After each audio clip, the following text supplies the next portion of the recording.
Buenas tardes, mi nombre es Esaú Oviedo González, con matrícula A070-25463. Y a continuación voy a presentar mi evidencia uno de la situación problema de la materia de análisis de circuitos eléctricos. Bueno, ahora voy a presentar el reporte de situación problema. La idea era hacer una lámpara fotovoltaica. Y bueno, en la fase uno realizamos una investigación como para entrar en contexto, ¿no? Tipo, ¿cuál es la capacidad actual de instalar sistemas fotovoltaicos en México? ¿Qué se hace la fotovoltaica? ¿Cómo se obtiene de manera experimental el voltaje en un circuito abierto? Etcétera, ¿no? Entonces vamos como entrando en contexto, ¿no? Después, realizamos una investigación de los datos técnicos. Y bueno, aquí está su link, datos técnicos y su precio, ¿no?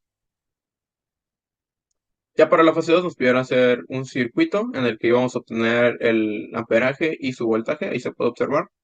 Y bueno, después en el siguiente circuito debemos hacer lo mismo, pero ahora obteniendo la curva característica de voltaje corriente. Aquí se ven los datos que obtuvimos y sus diferentes gráficas, ¿no? Ahí se ven.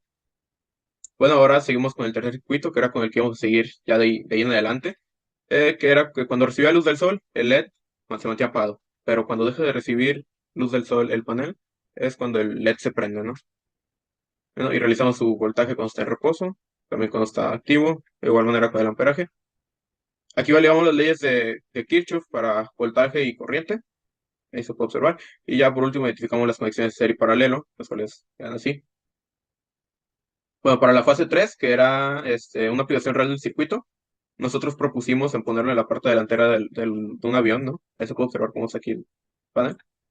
Y aquí se ve más detalle, ¿no? Tipo para cuando se vea lejos, para que se vea de lejos, perdón. Y por último tenemos las referencias. Ahí están. Aquí, bueno, primeramente tenemos la celda, que, bueno, es la que proporciona la energía al circuito. Después tenemos el diodo, que protege el circuito evitando que alguna corriente fluya hacia la celda. Luego tenemos la resistencia de 100 ohms, que limita la corriente hacia la base del transistor BJT. Y bueno, el transistor BJT actúa como un interruptor. Cuando hay suficiente corriente en la base del transistor, este se activa.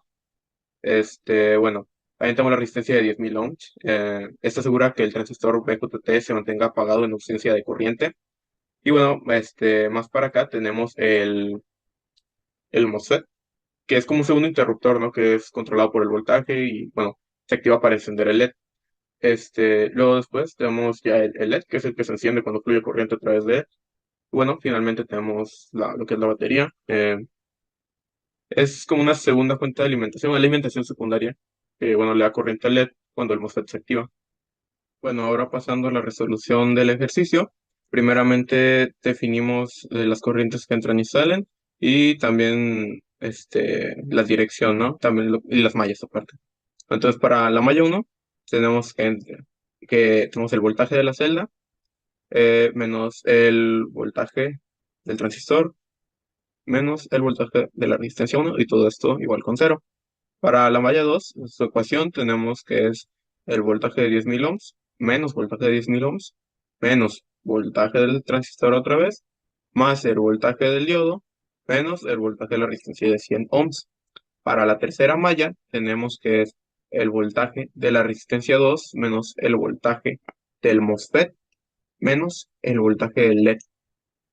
Para la cuarta malla es el voltaje del MOSFET menos el voltaje del transistor de nuevo. Y por último, para la quinta malla tenemos el voltaje de la batería más el voltaje del MOSFET menos el voltaje del LED. Ya una vez habiendo definido todas estas ecuaciones, vamos a pasar a verlas directamente. Entonces,